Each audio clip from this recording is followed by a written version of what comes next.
আসসালামু আলাইকুম। আমার আজকের টপিক মিষ্টি আলু। যারা আমার মতো মিষ্টি আলু খেতে পছন্দ করেন, আমার আজকের টপিক শুধু তাদের জন্য। মিষ্টি আলু কিন্তু পুড়িয়ে খেতেই মজা লাগে, সিদ্ধ মিষ্টি আলু একদম ভালো লাগে না। পোড়া মিষ্টি আলুর স্বাদ এবং গন্ধ যেন কাছে টেনে নেয়। আসুন চলুন আমরা দেখে নিই গ্যাসের চুলায় কিভাবে আমরা মিষ্টি আলু পুড়িয়ে খেতে পারি।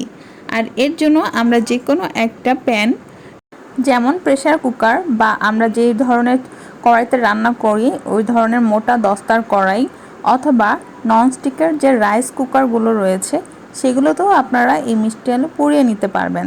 শুধু খেয়াল রাখতে হবে ঢাকনাটা যেন এয়ারটাইট হয়, যেন ঢাকনা দিয়ে বাতাসটা বের হয়ে না যায়। এখানে আমি মিষ্টি আলুগুলো ভালোভাবে ধুয়ে নিয়েছি, আর আমি একটি প্রেসার কুকার প্রি হিট করে নিয়েছি।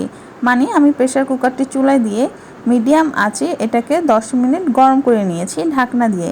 এখন এটার মধ্যে আমি মিষ্টি আলুগুলো দিয়ে দিব এবং 15 মিনিটের মতো এটা এভাবেই ঢাকনা দিয়ে রেখে দিব।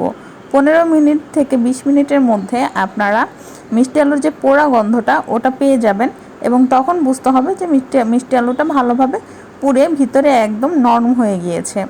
তখন আপনারা ঢাকনাটা উঠিয়ে মিষ্টি আলুগুলোকে একটু উল্টিয়ে দিবেন, যাতে অপর সাইডেও একটু পুড়ে যায়।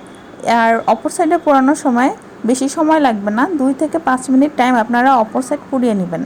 এতে করে আপনার মিষ্টি আলু একেবারে সুন্দরভাবে পুড়ে খুব মজার একটা ফ্লেভার চলে আসবে। আর এইভাবে পুড়িয়ে খেলে মিষ্টি আলুর ভিতরে যে পানিটা আছে ওটা একদম শুকিয়ে যায়, ওই পানিতেই মিষ্টি আলুটা একদম সিদ্ধ হয়ে যায় এবং মিষ্টি আলুর টেস্ট অনেক গুণে বেড়ে যায়। আপনারা যারা মিষ্টি আলু খেতে পছন্দ করেন তারা এভাবে একবার অবশ্যই ট্রাই করবেন। আর গ্যাসের চুলায় আমরা সাধারণত পানি দিয়ে মিষ্টি আলু সিদ্ধ করি, কিন্তু ওটার টেস্ট একদম পানি পানি লাগে, একদমই খেতে ভালো লাগে না। তো আপনারা এইভাবে একবার অবশ্যই ট্রাই করে দেখবেন এবং আমাকে অবশ্যই জানাবেন কেমন হলো। তো আজকে এই পর্যন্তই, দেখা হবে ইনশাল্লাহ নতুন কোনো ভিডিওতে। সবাই ভালো থাকবেন। আল্লাহ হাফিজ।